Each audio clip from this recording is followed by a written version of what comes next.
একদিন এক সাধু বৃন্দাবনে বসে বসে রাধাকৃষ্ণের নাম জপ করছেন। হঠাৎ করে অযোধ্যা থেকে আর একজন সাধু এসে সেই সাধুটিকে বলছে যে তুমি রাধাকৃষ্ণের নাম জপ কেন করছো, তার থেকে সীতারাম সীতারাম বলো। তো সেই সাধুটি বলল যে কেন, আমি রাধাকৃষ্ণের নাম জপ কেন করব না, আর সীতারামের জপই বা কেন করব? তখন সেই সাধুটি তাকে বলল, ওটা তো বাঁকা কৃষ্ণ, বাঁকা কৃষ্ণের নাম জপ করে কি হবে, সে তো এমনিই বাঁকা, সে তোমার ডাকে সাড়া দিবে না, সে আসবে না, তাই তার নাম জপ করে কি করবে? তো সেই সাধুটি খুব রাগ হলো, সে মন খারাপ করে কিছুক্ষণ বসে থাকলো। তখন সেই সাধুটি বলল, আরে মন খারাপ কেন করছো, শোনো, সে তো এমনিই বাঁকা, সে কত কীর্তি করে বেড়ায়, গোপিনীদের বস্ত্র চুরি করে, তারপরে রাধার সঙ্গে বিভিন্ন জায়গায় লীলা কীর্তন করে বেড়ায়, আবার বাঁকা হয়ে দাঁড়িয়েও থাকে। সেই কারণেই বললাম সেই বাঁকা কৃষ্ণের নাম জপ করো না।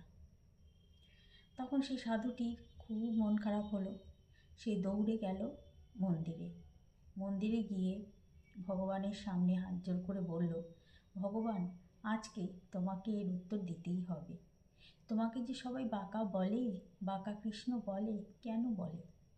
তুমি কিন্তু আজকে উত্তর দিবে, আমি কিন্তু আজকে উত্তর না নিয়ে যাব না তোমার কাছ থেকে। তখন ভগবান মূর্তি ছেড়ে বাইরে বেরিয়ে আসে তার উত্তর দেওয়ার জন্য। তো বাইরে বেরিয়ে এসে ভক্তের ডাকে তাই তিনি উত্তর দিতে বাধ্য হন।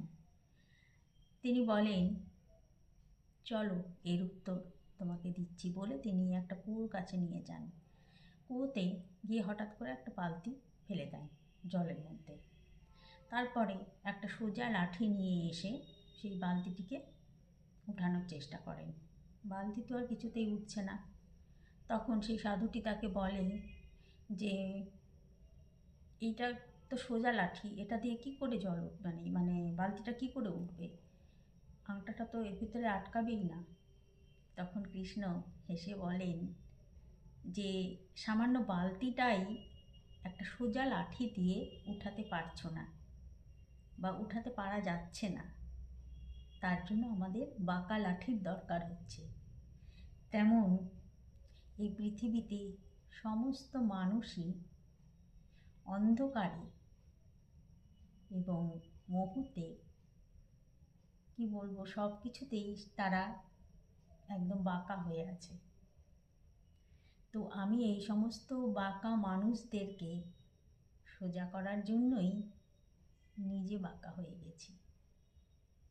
কারণ আমি যদি বাঁকা না হই, এই মানুষগুলোকে আমি সোজা করতে পারবো না, তারা আরও অধঃপতনে অন্ধকারের দিকে তলিয়ে যাবে। তাই আমি এদের জন্যই বাঁকা হতে বাধ্য হয়েছি। রাধে রাধে বন্ধুরা, গল্পগুলো কেমন লাগছে অবশ্যই কিন্তু জানাবেন। আর এই রকম নতুন নতুন গল্প জানতে গেলে অবশ্যই কিন্তু পেজটিকে ফলো করতে হবে। চলুন, সবাই খুব ভালো থাকবেন, সুস্থ থাকবেন।